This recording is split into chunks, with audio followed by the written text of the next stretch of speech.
Hey guys, and welcome back to another episode of the Diagnostic Train. And as usual, this is Mitch at Diagnostic North. We're going to give you a quick little video today.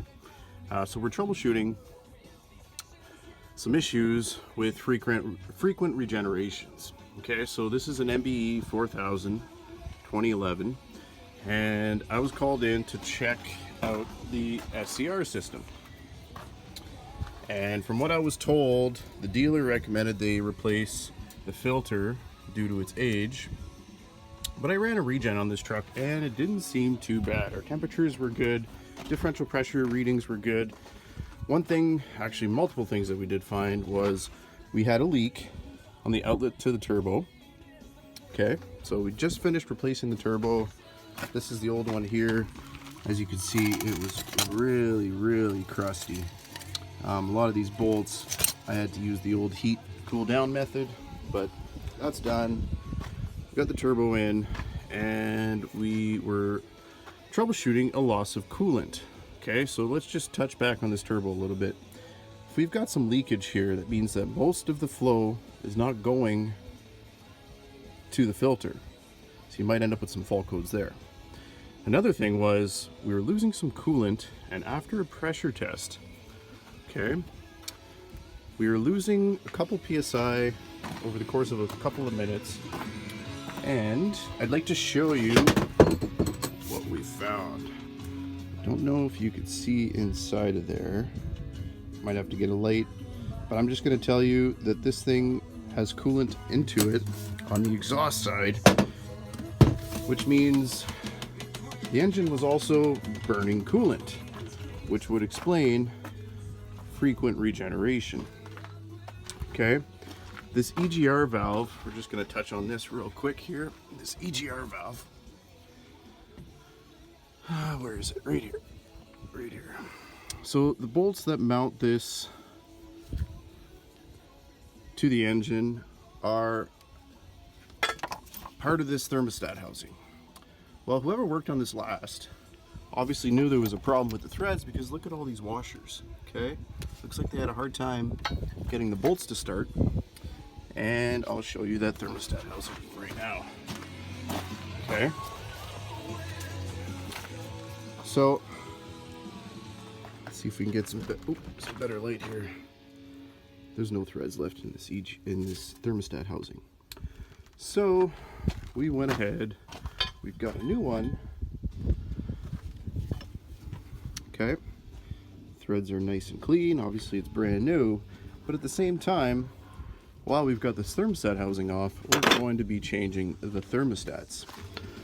Well, it's a good thing we did, because you can tell, pretty sure it's this one, it's stuck open slightly.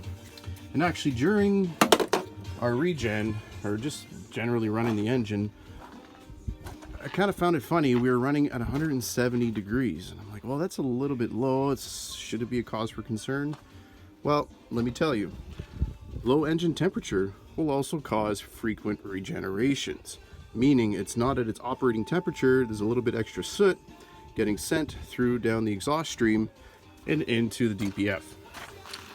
Okay, so we've got the new set thermostats right here. We're going to be slapping those in, the thermostat housing back on, install the new EGR cooler, which is right there. Okay, so we've got it all back together, and we've got some shiny new parts. So we have this new EGR cooler, and if we look in here, can't really see it, we've got a brand new thermostat housing as well as that brand new turbo.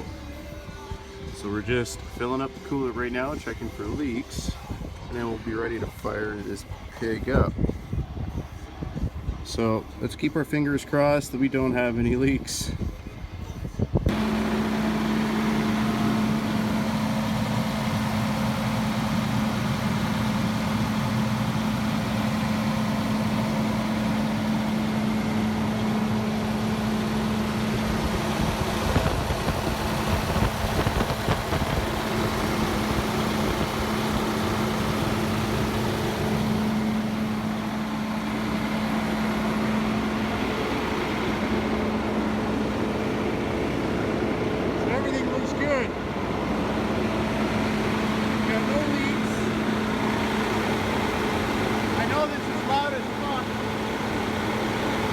what you're seeing over there is just water from the AC system.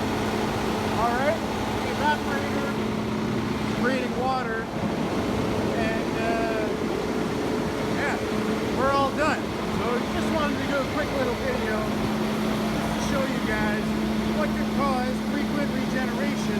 Now this works for every single engine out there. Alright? Check your basics. EGR cooler possibly leaking coolant. Turbo performing like it's supposed to. Any exhaust leaks, any EGR piping leaks, or anything else to do with incomplete combustion. Alright, so hope you guys have enjoyed this. As usual, this is Mitch at Diagnostic